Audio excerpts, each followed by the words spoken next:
Hi all ನನ್ನ family members ಹೇಗಿದ್ದೀರಾ? Hope ನೀವೆಲ್ಲ ಚೆನ್ನಾಗಿದ್ದೀರಾ ಅಂದ್ಕೊಳ್ತೀನಿ. ಏನಪ್ಪ ಇದು SKHS 2007 ಬ್ಯಾಚ್ ಹೈಸ್ಕೂಲ್ ಅಂತ ಅಂದ್ಕೊಳ್ತಾ ಇದ್ದೀರಾ. ಅದಕ್ಕೆ ಕಾರಣ ಏನು? ಇವರೆಲ್ಲ ಯಾರು? ನನ್ನ ಹೊಸ ಮೆಂಬರ್ಸು, ನನ್ನ ಫ್ಯಾಮಿಲಿ ಫ್ರೆಂಡ್ಸ್ ಮೆಂಬರ್ಶಿಪ್ಪು. ನಿಮಗೂ ಕೂಡ ಅವ್ರನ್ನ ಪರಿಚಯ ಮಾಡಿಕೊಡ್ತೀನಿ. ಇದು ನೋಡಿ ನನ್ನ ಪ್ರೈಮರಿ ಸ್ಕೂಲ್ ಫೋಟೋ. ನೆಕ್ಸ್ಟ್ ಇದು ಬಂದು ನನ್ನ ಹೈಸ್ಕೂಲ್ ಫೋಟೋ. ಅಲ್ಲಿಗೂ ಇಲ್ಲಿಗೂ ಸ್ಟ್ರೆಂತ್ ಸ್ವಲ್ಪ ಜಾಸ್ತಿ ಇದೆ. ಬನ್ನಿ ಹೋಗ್ತಾ ತಿಳಿಸ್ತೀನಿ. ಈ ವಿಡಿಯೋನ ನಿಮ್ಮ ಹತ್ರ ಹಂಚ್ಕೊಳ್ಬೇಕು ಅಂತ ತುಂಬಾ ನನಗೆ ಆಸೆ ಇತ್ತು. ಹಾಗಾಗಿ ಸ್ವಲ್ಪ ಲೇಟ್ ಆದರೂ ಇದನ್ನು ಶೇರ್ ಮಾಡ್ತಾ ಇದ್ದೀನಿ. ವಿಡಿಯೋ ಮಾತ್ರ ತೆಗಿಬೇಕು ಅಂತ ತೆಗೆದಿಲ್ಲ. ಮಿಕ್ಸ್ ಫ್ರೆಂಡ್ಸ್ ಎಲ್ಲ ಸೇರಿ ನನಗೆ ವಿಡಿಯೋನ ಮಾಡಿಕೊಟ್ಟಿದ್ದಾರೆ. ಸ್ವಲ್ಪ ಮಿಸ್ಟೇಕ್ಸ್ ಇದ್ದರೆ ನೀವು ಕೂಡ ಅಡ್ಜಸ್ಟ್ ಮಾಡಿಕೊಂಡು ಈ ವಿಡಿಯೋನ ನೋಡಿ. ಈ ವಿಡಿಯೋ ಬಂದು ಫ್ರೆಂಡ್ಸ್ ಗೆಟ್ ಟುಗೆದರ್ ಅಂತ ಒಂದು ಕಾರ್ಯಕ್ರಮನ ಇಟ್ಕೊಂಡು ನಡೆಸ್ತಾ ಇದ್ದಾರೆ. ಈ ಕಾರ್ಯಕ್ರಮದಲ್ಲಿ ನಾನು ಕೂಡ ಭಾಗಿಯಾಗಿದ್ದೀನಿ, ಆಗಲೇಬೇಕಾಗಿ ಬಂತು. ಹಂಗಾಗಿ ಕಾರ್ಯಕ್ರಮದಲ್ಲಿ ಭಾಗಿಯಾಗಿ ಇದನ್ನು ನಿಮ್ಮ ಹತ್ರ ಹಂಚ್ಕೊಳ್ತಾ ಇದ್ದೀನಿ. ಯಾಕೆಂದರೆ ನೀವೇ ನನ್ನ ಫ್ಯಾಮಿಲಿ ಮೆಂಬರ್ಸ್ ಆಗಿರೋದ್ರಿಂದ ನಿಮ್ಮ ಹತ್ರ ನನ್ನ ಏನು ಮುಚ್ಚುಮರೆ ಇಟ್ಕೊಳ್ಳದೆ ಎಲ್ಲ ವಿಷಯನೂ ತಿಳಿಸ್ಬೇಕು ಅಂತ. ಇದು ಒಂಥರ special memorable friends forever ಅಂತಾರಲ್ವ, ಹಾಗೆ ಅದಕ್ಕೆ ಬೆಲೆನೇ ಕಟ್ಟೋಕ್ಕಾಗದೇ ಇರೋ ಅಂಥ ವಸ್ತು ಅಂದರೆ ಅದು ಫ್ರೆಂಡ್ಶಿಪ್ಪಲ್ಲೂ ಚೈಲ್ಡ್ಹುಡ್ಡಿಂದ ಬಂದು ನಾವು ಕಾಲೇಜ್ವರೆಗೂ ಒಂದೇ ಫ್ರೆಂಡ್ಶಿಪ್ನ ಹೇಗೆ ನಾವು ಸಂಬಂಧನ ಬೆಳೆಸ್ಕೊಂಡು ಬಂದಿರ್ತೀವಲ್ವ, ಆದರೂ ಅದು ಕಾಲೇಜ್ ಆದಮೇಲೆ ಎಲ್ಲ ಮದುವೆಗಳಾಗಿ ಎಲ್ಲ ದೂರ ಆದ್ವಿ. ಮತ್ತೆ ನಮ್ಮನ್ನೆಲ್ಲ ಹುಡುಕಿ ಒಂದು ಮಾಡಿರೋರಿಗೆ ಒಂದಾಗಿದ್ದೀವಲ್ಲ, ಅದಕ್ಕೆ ಎಷ್ಟು ಬೆಲೆನೇ ಕಟ್ಟೋಕ್ಕಾಗಲ್ಲ.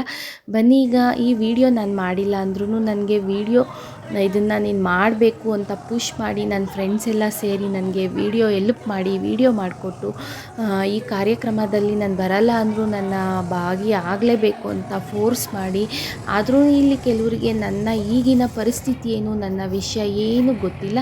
ಒಂದು 4-5 ಜನಕ್ಕೆ ಹೆಣ್ಮಕ್ಳಿಗೆ ಗೊತ್ತಾಗಿದೆ. ಅದು ಕೂಡ ಹೇಗೆ ಗೊತ್ತಾಯಿತು ಅಂತ ನಾನು ತಿಳಿಸ್ತೀನಿ. ಯಾಕಂದರೆ ನನಗೆ ಏನಪ್ಪ ಅಂದರೆ, ಒಂದು ಕಾರ್ಯಕ್ರಮ, ಒಂದು ಪ್ರೋಗ್ರಾಮ್ ನಡೀತಾ ಇದೆ ಅಂದರೆ ಎಲ್ಲರೂ ಖುಷಿಯಲ್ಲಿ ನಡೆಸ್ತಾ ಇರ್ತಾರೆ. ನನ್ನ ವಿಷಯ ಹೇಳಿ ಅಲ್ಲಿ ಹೋಗಿ ನಾನು ಎಲ್ಲರಿಗೂ ಬೇಜಾರು ಮಾಡೋದು ಬೇಡ ಅಂತ ನಾನು ಹೋಗಲೇಬಾರ್ದು ಅಂತ ಅಂದ್ಕೊಂಡೆ. ಬಟ್ ಬಿಡದೆ ನನ್ನನ್ನು ಕರ್ಕೊಂಡು ಹೋಗಿ ಈ ಕಾರ್ಯಕ್ರಮದಲ್ಲಿ ಭಾಗಿಯಾಗಿದ್ದರೆ ಇಲ್ಲಿ ಯಾಕೆ ಹೆಣ್ಮಕ್ಳು ಗಂಡು ಮಕ್ಕಳು ಇಬ್ಬರೂ ಇರೋದ್ರಿಂದ ಈ ವಿಷಯನ ಹೇಳಿ ನಾನು ಬೇರೆಯವ್ರಿಗೆ ಮೂಡ್ ಚೇಂಜ್ ಮಾಡಿದೆ. ಇಲ್ಲಿ ನಗ್ನಗ್ತಾ ಖುಷಿಯಾಗಿ ನನ್ನ ಒಳಗಿನ ನೋವೆಲ್ಲ ಒಳಗಿಟ್ಕೊಂಡು ನಾನು ಈ ಕಾರ್ಯಕ್ರಮನ ನಡೆಸ್ಕೊಡೋಕ್ಕೆ ಬಂದಿದ್ದೀನಿ. ಬನ್ನಿ, ಈಗ ಮುಂದೆ ತಿಳಿಸ್ತಾ ಹೋಗ್ತೀನಿ. ನೋಡಿ, ನಾವು 17 ಇಯರ್ಸ್ ಬ್ಯಾಕ್ ಹೋಗಿದ್ದೀವಿ. 2007 ಬ್ಯಾಚ್ ಹೈಸ್ಕೂಲು. ನಾವು ಪ್ರೈಮರಿ ಸ್ಕೂಲಲ್ಲಿ ಓದಿದಂತೆ ಎಲ್ಲ ಫ್ರೆಂಡ್ಸು ಒಟ್ಟಿಗೆ ಹೋಗಿ, ಗರ್ಲ್ಸ್ ಆಗಿರಲಿ ಬಾಯ್ಸ್ ಆಗಿರಲಿ ಎಲ್ಲ ಹೈಸ್ಕೂಲ್ ಒಂದೇ ಸ್ಕೂಲಿಗೆ ಜಾಯಿನ್ ಆದ್ವಿ. ಮತ್ತು ನೆಕ್ಸ್ಟು ಹೈಸ್ಕೂಲಲ್ಲಿ ಮತ್ತೆ ಸ್ವಲ್ಪ ಹೊಸ ಫ್ರೆಂಡ್ಸು ಸಿಗ್ತಾರೆ ನಮಗೆ.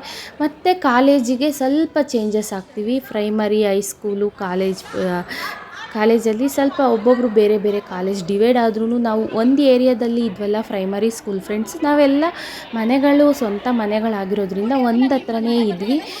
ಈ ಕಾರ್ಯಕ್ರಮ ನಮ್ಮ ಹಸ್ಬೆಂಡ್ ಇದ್ದಾಗ ಸಿಕ್ಕಿದ್ದಿದ್ರೆ ಇನ್ನೂ ಸ್ಪೆಷಲ್ಲಾಗಿ ಇರ್ತಾಯಿತ್ತು ಈ ವಿಡಿಯೋ. ಆದ್ರೂ ಪರವಾಗಿಲ್ಲ, ನಾನು ನಿಮಗೆ ಚೆನ್ನಾಗೇ ಈ ವಿಡಿಯೋನ ನೋಡಿಸ್ಬೇಕು ಅಂತ ನೋಡಿಸ್ತಾ ಇದ್ದೀನಿ. ಬಟ್ ಅವರು ಕೂಡ ನನ್ನನ್ನು ಒಂದು ಗೆಸ್ಟಾಗಿ ಇನ್ವೈಟ್ ಮಾಡಬೇಕು ಅಂತಲೇ ಕರೆಯೋಕ್ಕೆ ಕಾಲ್ ಮಾಡಿದರು.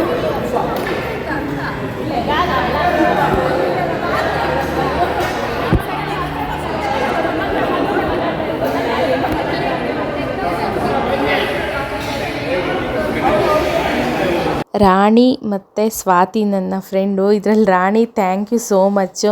ನಾನು ಏನೋ ಆಗೋಗ್ಬಿಟ್ಟೆ ಅಂತ, ನಾನು ಏನೂ ಇಲ್ಲ ಲೈಫ್ ಅಂತ ಅನ್ನೋ ಟೈಮಲ್ಲಿ ನೀನು ನನಗೆ ತುಂಬಾ ಮೈಂಡ್ ಸೆಟ್ನ ಚೇಂಜ್ ಮಾಡಿದೆ.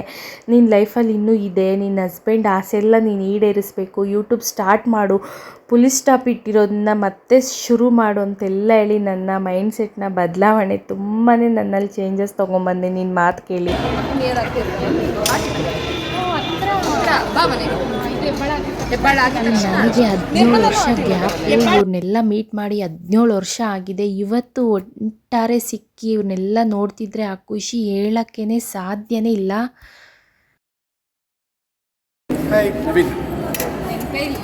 ಹಾಯ್, ನನ್ನ ಹೆಸರು ಚಂದನ್ ಅಂತ. ಸರ್ವರ್ ಚಂದನ ಸರ್ವರ್ ನಾನದು ಮುಖ್ಯ ಡೈಲಾಗ್ ಕಂಟಿನ್ಯೂ ಮಾಡೋಣ ಅಂತ ಫೋಕಸ್ ಆನಂದ್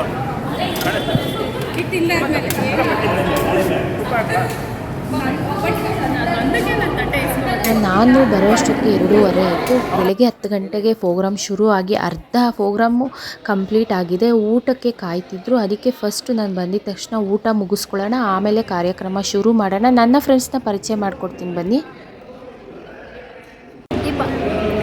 ಸೌಮ್ಯ, ನಿರ್ಮಲ, ಸೌಮ್ಯ, ನೇತ್ರ, ಮಮತಾ, ಮಮತಾ,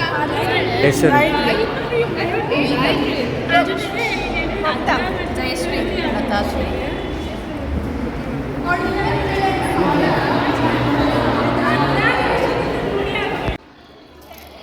ಇವಳು ನೋಡಿ ನನಗೆ ತಿನ್ನಿಸ್ತಾ ಇದ್ದಾಳಲ್ಲ, ನಾನು ಇವಳು ಚೈಲ್ಡ್ಹುಡ್ಡಲ್ಲಿ ಪಕ್ಕ ಮನೆಯಲ್ಲಿದ್ವಿ. ಪ್ರೈಮರಿ ಸ್ಕೂಲಲ್ಲಿ ಯಾವಾಗೂ ಇಬ್ಬರು ಹಿಂಗೆ ಒಂದೇ ತಟ್ಟೆಯಲ್ಲಿ ಊಟ ತಿನ್ನಿಸ್ಕೊಂಡು ಊಟ ಮಾಡ್ತಿದ್ವಿ. ಅವಳಿಗೆ ಅದೆಲ್ಲ ನೆನಪಾಗಿ ಇವಾಗ ಮತ್ತೆ ಇಲ್ಲಿ ನಾನು ಊಟ ಮಾಡಿದ್ರೂ ಅವಳನ್ನ ನಾನು ಇಬ್ಬರು ಒಂದೇ ತಟ್ಟೆಯಲ್ಲಿ ಊಟ ಮಾಡ್ತಾಯಿದ್ದೀವಿ. ಹೇಗಿದೆ ಈ ಸಿಚುವೇಶನ್ನು ನನಗೆ ಅಂದರೆ ಹೇಳೋಕ್ಕೇ ಸಾಧ್ಯನೇ ಇಲ್ಲ. ನೋಡಿ ಇವಳು ನನಗೆ ಯೂಟ್ಯೂಬ್ಗೆ ವಾಯ್ಸ್ ಕೊಡ್ತೀನಿ ಅಂತ ಕೊಡ್ತಿದ್ದಾಳೆ.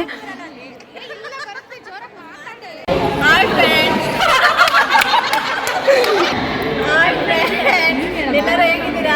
ಏನು ಚೆನ್ನಾಗಿರೋದ್ರಲ್ಲಿ ನಾನು ಕಟ್ತಿದ್ದೀನಿ ಅಂತನಾ? ಇಲ್ಲ, ನೇತ್ರ ಇಲ್ಲೇ ಇದ್ದಾಳೆ ನೋಡಿ.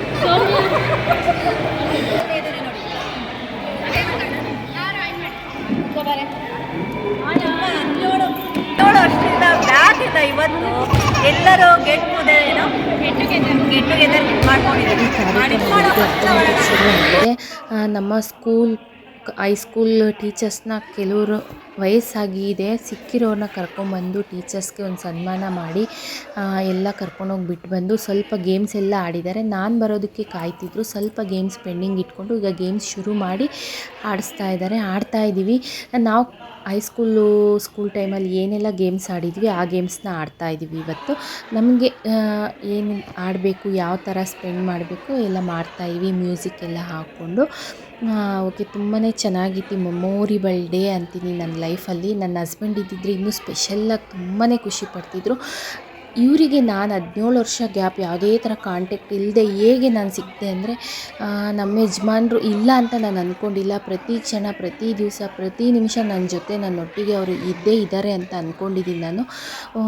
ನಮ್ಮ ಯಜಮಾನ್ರಿಗೆ ಆಕ್ಸಿಡೆಂಟ್ ಆಗಿ 1.5 ತಿಂಗಳಾಗಿ ಬೆಳಗ್ಗೆ ಒಂದು 7:30 ಆಗಿ ಮಕ್ಕಳನ್ನ ಸ್ಕೂಲಿಗೆ ಕಳಿಸಿ ನಾನು ಬೆಳಗ್ಗೆನೇ ಅವ್ರು ತುಂಬಾ ನೆನಪಾಗ್ತಾರೆ. ಆವತ್ತು ಕೂಡ ಹಾಗೆ ಕಣ್ಣಲ್ಲಿ ನೀರು ಬರ್ತಾಯಿತ್ತು, ಅಳ್ತಾ ಕೂತಿದ್ದೆ. ನನ್ನ ಹಸ್ಬೆಂಡ್ ಫೋನಿಗೆ ಒಂದು ಕರೆ ಬರುತ್ತೆ. ಅದು ನಾನು ಫೋನ್ ಪಿಕ್ ಮಾಡಿ ಹಲೋ ಅಂದಾಗ ಒಬ್ಬ ಹುಡುಗಿ ಮಾತಾಡ್ತಾಳೆ.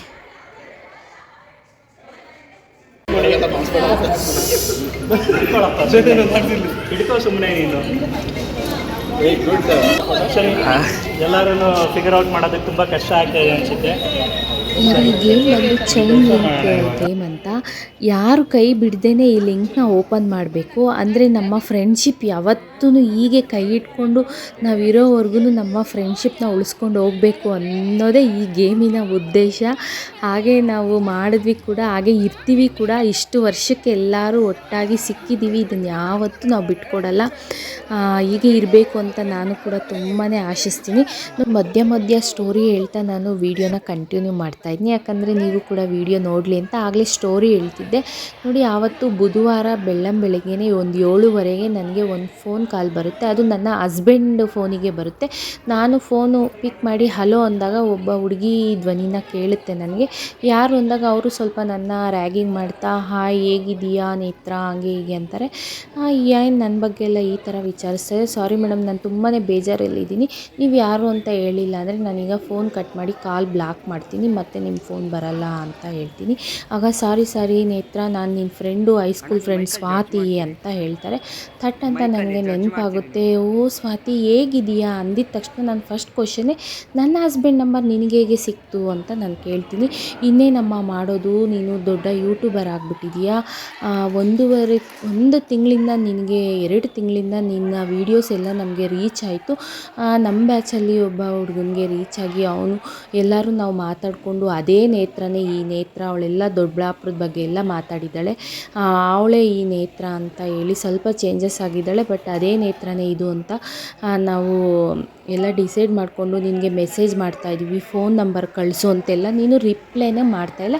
ಹಾಗೆ 1.5 ತಿಂಗಳಿಂದ ನಿನ್ನ ವೀಡಿಯೋಸು ಕೂಡ ಬರ್ತಾಯಿಲ್ಲ. ಯಾಕೆ ಅಂತ ವಿಷಯ ಗೊತ್ತಾಗದೆ ನಾವು ನಿಮ್ಮ ಊರಲ್ಲಿ ಹೋಗಿ ನಿಮ್ಮ ರಿಲೇಟಿವ್ಸ್ ಹತ್ರ ಎಲ್ಲ ಕೇಳಿದ್ವಿ. ಕೆಲವೊಬ್ಬರು ನಂಬರ್ ಕೊಟ್ಟಿಲ್ಲ, ಇನ್ನು ಕೆಲವೊಬ್ಬರ ಹತ್ರ ಕೇಳಿದ್ವಿ. ಅದು ನಂಬರು ನಮ್ಮ ಸೋದರ ಮಾವನ ಮಗನ ಹತ್ರ ಈಸ್ಕೊಂಡಿದ್ದಾರೆ. ಅವ್ರ ಹೆಸರು ತಗೊಳ್ಳೋದು ಬೇಡ ಅಂತೀನಿ. ಅವನು ನನ್ನ ನಂಬರ್ನ ಕೊಟ್ಟಿದ್ದಾನೆ.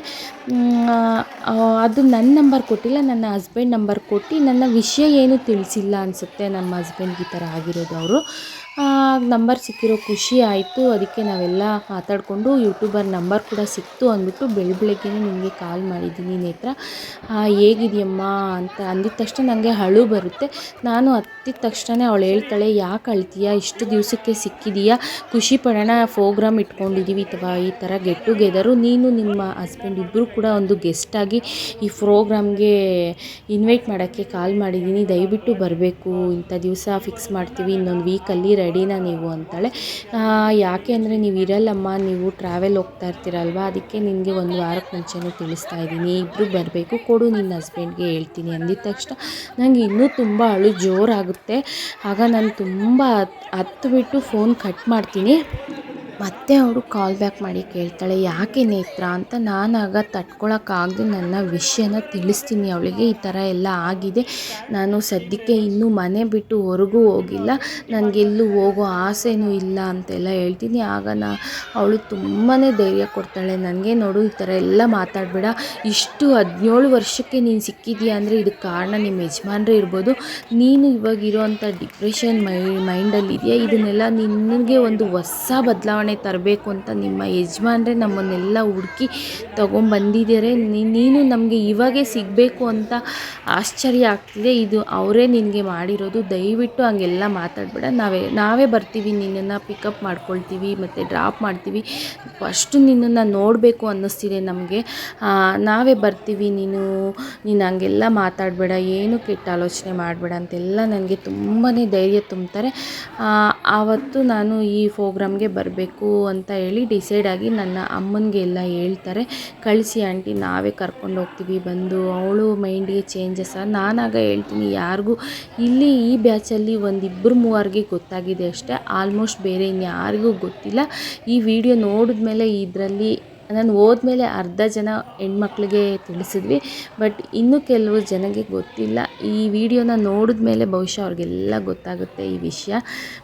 ಭಾಗಿ ಆದೆ ಮತ್ತು ಈ ಪ್ರೋಗ್ರಾಮಿಗೆ ಈ ಥರ ನಮ್ಮ ಮೀಟ್ ಆಯಿತು ಅಂದರೆ ಇದೊಂಥರ ಶಾಕಿಂಗ್ ಥರನೇ ಆಯಿತು. ನನಗೆ ಒಂಥರ ಹೊಸ ನನ್ನ ಫ್ರೆಂಡ್ಸ್ನೆಲ್ಲ ನೋಡಿ ಬೆಟ್ಟದಷ್ಟು ದುಃಖ ಇದ್ರೂ ಆ ದುಃಖ ಎಲ್ಲ ಮರೆಸ್ಬಿಟ್ರು ಒಂದು ದಿವಸದಲ್ಲಿ. ನನಗೆ ಒಂಥರ ಹಳೇ ಲೈಫು ಒಂಥರ ಕಾಣಿಸ್ತಿದೆ. ಚೈಲ್ಡ್ಹುಡ್ಡು ಫ್ರೆಂಡ್ಸು ಅಂದರೆ ನಾವೆಲ್ಲ ಒಂಥರ ಫ್ರೆಂಡ್ಸ್ ಅಂದ್ರೂ ಒಂದೊಳ್ಳೆ ಫ್ಯಾಮಿಲಿ ಬಾಂಡಿಂಗ್ ಇದೆ ನಮಗೆಲ್ಲ. ಪ್ರೈಮರಿ, ಹೈಸ್ಕೂಲು, ಕಾಲೇಜ್ ಲೈಫಲ್ಲಿ ನಾವು ಒಂಥರ ಫ್ರೆಂಡ್ಶಿಪ್ಗೆ ಬೆಲೆನೇ ಕಟ್ಟೋಕ್ಕಾಗಲ್ಲ, ಆ ವಿಶ್ವಾಸಕ್ಕೆ ಅಲ್ವಾ. ಯಾವ ಥರ ಇದೆ ನೋಡಿ. ಈಗ ನನ್ನ ಕೈಲಿ ಎಲ್ಲ ಗೇಮ್ಸ್ನ ಎಲ್ಲರೂ 2 ಬ್ಯಾಚಸ್ ಮಾಡಿಕೊಂಡು ಗೇಮ್ಸ್ ಆಡ್ತಾಯಿದ್ದೀವಿ. ಎಲ್ಲ ಥರ ಚೆನ್ನಾಗಿ ಮಾಡಿದ್ದಾರೆ. ಚೌಟ್ರಿಯಲ್ಲಿ ಇಟ್ಕೊಂಡಿದ್ರು. ಫುಡ್ಡು ಕೂಡ ಎಲ್ಲ ಚೆನ್ನಾಗಿತ್ತು. ಎಲ್ಲರಿಗೂ ರಿಟರ್ನ್ ಗಿಫ್ಟ್ ಕೊಡೋಕ್ಕೆಲ್ಲ ಮಾಡಿದ್ದಾರೆ. ನಾನು ಯಾವುದೇ ಥರ ಶೇರಿಂಗ್ ಮಾಡಿಲ್ಲ. ನೀನು ಸಿಕ್ಕಿದ್ದೇ ಒಂದು ದೊಡ್ಡ ಖುಷಿ ನಮಗೆ. ನೀನು ಬರೋದೇ ಒಂದು ದೊಡ್ಡ ಖುಷಿ. ಮುಂದೆ ಯಾವಾಗಾದರೂ ನೋಡ್ಕೊಳ್ಳೋಣ ಬೇರೆ ಥರ ಪ್ರೋಗ್ರಾಮ್ ಆದಾಗ. ಇವಾಗ ನೀನೇನು ತಲೆ ಕೆಡಿಸ್ಕೊಳ್ದೆ ಇಲ್ಲಿ ಬಂದು ನಿನ್ನ ಎಲ್ಲ ನೋವು ಮರಿ ಅಂತ ಹೇಳೋಕ್ಕೆ ಯಾರಿಂದನೂ ಸಾಧ್ಯ ಇಲ್ಲ. ನೀನು ಬಂದು ಇಲ್ಲಿ ಭಾಗಿಯಾಗಲೇಬೇಕು ಅಂತ. ನನ್ನ ಫ್ರೆಂಡ್ ರಾಣಿ ಅಂತೀನಿ ನೋಡಿ, ಇಲ್ಲಿ ನನ್ನ ಹಿಂದೆ ಈಗ ನಿಂತಿದ್ದಾಳೆ, ಗ್ರೀನ್ ಡ್ರೆಸ್ಸು. ಇವಳಂತೂ ನನ್ನ ಡಿಪ್ರೆಷನ್ ಮೈಂಡು ಬದಲಾವಣೆ ಮಾಡಿದ್ದೆ ಅವಳು ಅಂತೀನಿ. ನನಗೆಲ್ಲ ಥರ ಧೈರ್ಯ ತುಂಬಿದ್ಲು. ಮುಂದೆ ಹೇಗಿರಬೇಕು, ಹೇಗೆ ಮಾಡಬೇಕು, ಏನು ಮಾಡಬೇಕು, ನಾವೆಲ್ಲ ಇದ್ದೀವಿ, ನಿನಗೆ ಸಪೋರ್ಟ್ ಮಾಡ್ತೀವಿ, ನಾವಿದ್ದೀವಿ ಅಂತ ಎಲ್ಲ ಧೈರ್ಯ ತುಂಬಿ ಅವ್ರು ಇದ್ದಾರೆ ಅನ್ನೋ ನನಗೆ ಒಂದು ಭರವಸೆನ, ನಮ್ಮ ಯಜಮಾನ್ರು ನನ್ನ ಜೊತೆಗೆ ಇರ್ತಾರೆ ಅನ್ನೋ ಒಂದು ಭರವಸೆನ ತುಂಬಿದ್ದು ಕೂಡ ಅವಳೇ. ಹಾಗಾಗಿ ಈ ಕಾರ್ಯಕ್ರಮಕ್ಕೆ ನಾನು ಹೋಗಿ ಭಾಗಿಯಾಗಿ ಈ ಪ್ರೋಗ್ರಾಮ್ನೆಲ್ಲ ಮುಗಿಸ್ಕೊಟ್ಟೆ. ತುಂಬಾ ಚೆನ್ನಾಗಿತ್ತು. ಹೇಳೋಕ್ಕೇ ಆಗಲ್ಲ ನೋಡಿ. ಎಲ್ಲ ಥರ ಗೇಮ್ಸ್ ಎಲ್ಲ ಮುಗಿಯೋಷ್ಟೊತ್ತಿಗೆ ಈವ್ನಿಂಗ್ 5 o'clock ಆಯಿತು. ಫೈನಲಿ ಎಲ್ಲ ಆಟ ಆಡಿ ತುಂಬಾ ದಣಿದಿದ್ವಿ ಅಂತ ಐಸ್ ಕ್ರೀಮ್ಸ್ನ ತರಿಸಿದ್ರು ಹುಡುಗರೆಲ್ಲ ಸೇರಿ. ಹೆಣ್ಮಕ್ಳಿಗೆ ಗಂಡು ಮಕ್ಕಳು ಎಲ್ಲ ಕೂತ್ಕೊಂಡು ಐಸ್ ಕ್ರೀಮ್ ತಿಂತಾಯಿದ್ದೀವಿ. ತಿಂದು ಇನ್ನೊಂದು 2-3 ಗೇಮ್ ಇದೆ, ಅದನ್ನು ಕೂಡ ಆಡ್ತಾಯಿದ್ದೀವಿ. ಬನ್ನಿ ಹೇಗೆಲ್ಲ ಇದೆ ಗೇಮ್ಸ್ ಅಂತ ನೋಡಿ, ಹೇಗಿದ್ದಾರೆ ಹಾಗೆ ನನ್ನ ಫ್ರೆಂಡ್ಸ್ ಎಲ್ಲ ಅಂತಲೂ ನೋಡಿ. ನೋ ಅಂದ್ರೆ ನೀನು ಅದಲ್ವಾ?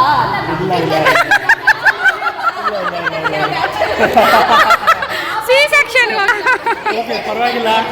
ಕಾಗೆಗಳಿಗೆ ಸರಿ ಒಂದು ಸ್ವಲ್ಪ ಕಲ್ಲು ಕಡಿಮೆ ಸಿಕ್ತು ಅನಿಸುತ್ತೆ, ನೀರು ಸಿಕ್ಕಿಲ್ಲ. ಬೆಕ್ಕುಗಳು ಅಲ್ಲಿ ಇಲ್ಲಿ ಹುಡುಕೊಂಡು ಹಾಲು ಜಾಸ್ತಿ ಕುಡಿದಿದ್ದಾರೆ. So team cat, congratulations.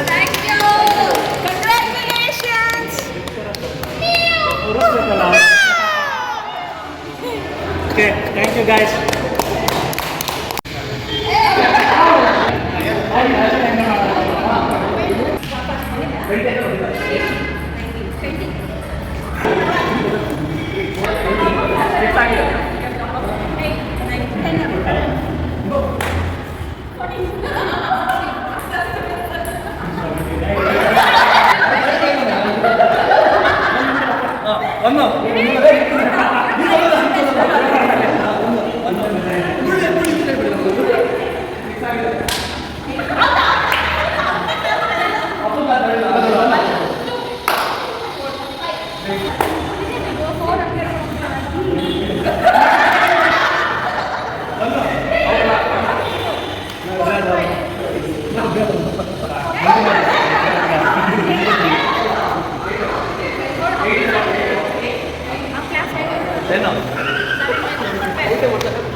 ತುಂಬಾ ಚೆನ್ನಾಗೆಲ್ಲ ಗೇಮ್ಸ್ ಆಡ್ತಾಯಿದ್ವಿ. ತುಂಬ ದೂರ ಇರೋ ಫ್ರೆಂಡ್ಸ್ ಎಲ್ಲ ಹೊರಟ್ರು, ನೆಲಮಂಗಲ ಆ ಥರ ಇರೋರೆಲ್ಲ, ಸ್ವಲ್ಪ ಬ್ಯಾಂಗ್ಳೂರು ನಿಯರು ಇರೋರೆಲ್ಲ ಇದ್ದೀವಿ.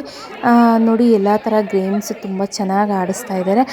ನಾನೇನಾದರೂ ಕಣ್ಣಲ್ಲಿ ನೀರು ಹಾಕಿ ಬೇರೆಯೇ ಟಾಪಿಕ್ ಚೇಂಜ್ ಮಾತಾಡೋಕ್ಕೆ ಹೋದ್ರೂ ಕೂಡ ನನ್ನನ್ನು ಟಾಪಿಕ್ ಚೇಂಜ್ ಮಾಡಿ ಅದೆಲ್ಲ ಹಳೇದನ್ನ ಬಿಟ್ಟು ಈಗ ಹೊಸದು ನೋಡು, ನಾವು ಸಿಕ್ಕಿರೋ ಖುಷಿಯಲ್ಲಿ ಇದನ್ನೆಲ್ಲ ನೋಡು ಅಂತ ಹೇಳ್ತಾ ಗೇಮ್ಸ್ ಆಡಿಸ್ತಾ ಇದ್ದಾರೆ. ಫೈನಲಿ ಇನ್ನು 4 ಜನ ಉಳಿದಿದ್ದೀವಿ.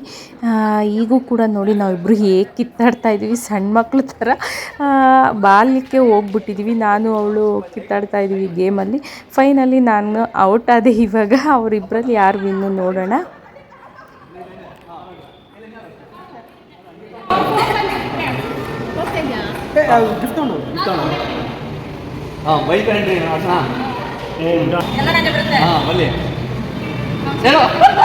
ಫೈನಲ್ ನೋಡಿ ಈಗ 5 o'clock ಆಗಿದೆ. ಎಲ್ಲರೂ ಮನೆಗೆ ಹೊರಡೋ ಟೈಮ್ ಆಯಿತು. ತುಂಬಾ ಮಿಸ್ ಮಾಡ್ಕೊಳ್ತಾ ಎಲ್ಲರೂ ತುಂಬ ಫೀಲ್ ಆಗ್ತಾ ಹೋಗ್ತಾ ಇದ್ದೀವಿ. ಮತ್ತೆ ಬೇಗ ಎಲ್ಲರೂ ಇದೇ ಥರ ಮೀಟ್ ಮಾಡೋಣ ಅಂದ್ಕೊಳ್ತಾ ಅವರವರ ಮನೆಗೆ ಹೊರಡ್ತಾ ಇದ್ದೀವಿ.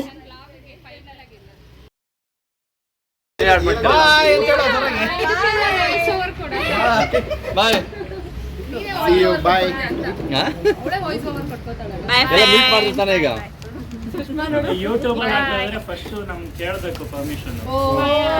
ಕಾಪಿರೈಟ್ಸ್ ಇರುತ್ತೆ.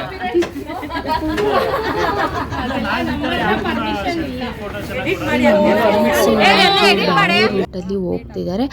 ನಿಯರ್ ಬೈ ಆಗಿರೋದ್ರಿಂದ ನಿಮ್ಮಿಬ್ಬರನ್ನ ಕೂಡ ಡ್ರಾಪ್ ಮಾಡ್ತೀನಿ ಅಂತ ಹೇಳಿದ್ರು. ದೊಡ್ಡಬಳ್ಳಾಪುರದಿಂದ ಬ್ಯಾಂಗ್ಳೂರು ಕಡೆ ಹೊರಟಿದ್ದೀವಿ. ಇವತ್ತಿನ ಡೇ ತುಂಬ ಚೆನ್ನಾಗೋಯ್ತು, ತುಂಬಾ ಖುಷಿ ಆಗ್ತಿದೆ. ಒಂದು ಕಡೆ ನನ್ನ ಲೈಫಲ್ಲಿ ಒಂದು ಕಡೆ ದುಃಖ, ಒಂದು ಕಡೆ ಖುಷಿ, ಎರಡೂ ಅನ್ಎಕ್ಸ್ಪೆಕ್ಟೆಡ್ ಆಗಿ ಬಂದಂಥ ಸಂಬಂಧಗಳಿವು. ಒಂದು ಕಳ್ಕೊಂಡೆ, ಒಂದು 17 ವರ್ಷ ಆದಮೇಲೆ ಸಿಕ್ಕಿದ್ದು. ಇದು ಹೇಗೆ ನಿಜನ ಅಂತ ನನಗೆ ಈಗೂ ನಂಬಕ್ಕೇ ಆಗ್ತಾಯಿಲ್ಲ. ಇದು ಸಾಧ್ಯನೇ? ಈ ಥರ 17 ವರ್ಷಕ್ಕೆ ಎಲ್ಲರನ್ನೂ ಹುಡುಕಿ ಒಬ್ಬೊಬ್ರು ಒಂದೊಂದು ಊರಲ್ಲಿ ಮದುವೆಗಳಾಗಿದ್ದೀವಿ. ಎಲ್ಲರ ನಂಬರ್ಸ್ನ ಕಲೆಕ್ಟ್ ಮಾಡೋದು ಅದು ಅಸಾಧ್ಯವಾದಂಥ ಕೆಲಸ. ತುಂಬಾ ಕಷ್ಟಪಟ್ಟು ಪ್ರಯತ್ನಪಟ್ಟು ಹುಡುಕಿ ಸಿಕ್ಕಿ ನಾವೆಲ್ಲ ಒಂದು ಜೇನುಗೂಡು ಥರ ಮತ್ತೆ ಸೇರಿದ್ವಿ. ಈ ವಿಡಿಯೋಸ್ ನೋಡ್ತಾ ಇರೋರು ಕೂಡ ಖುಷಿಯಾಗಿ ನೋಡಿ ಒಂದು ಒಳ್ಳೆ ಕಮೆಂಟ್ನ ಮಾಡಿ. ಹರ್ಟ್ ಮಾಡೋ ಥರ ದಯವಿಟ್ಟು ಕಮೆಂಟ್ ಮಾಡಬೇಡಿ ಅಂತ ಹೇಳ್ತಾ ವ್ಲಾಗ್ನ ಇಲ್ಲಿಗೆ ಎಂಡ್ ಮಾಡ್ತೀನಿ.